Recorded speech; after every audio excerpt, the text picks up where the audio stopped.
Alright, so my question today now for all of the healthcare workers under the post, because you see that little one video that I do, I tell you say me step on a whole heap of people can. You get me? I say so I realize it's not me alone. I go through that struggle here.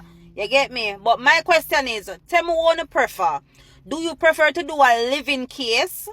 Do you prefer to do a facility case? You know, facility meaning you go in the homes and you work with different clients, multiple people at once. So, you know, you have 3, 4, 5, 6, sometimes all 10 people. Worse if it's a nursing home. Yeah, work. You know, they must assign 10, 15 people to you for you to take care of for the day. You get me? You know, them people can't themselves, they have a whole heap of shit to clean.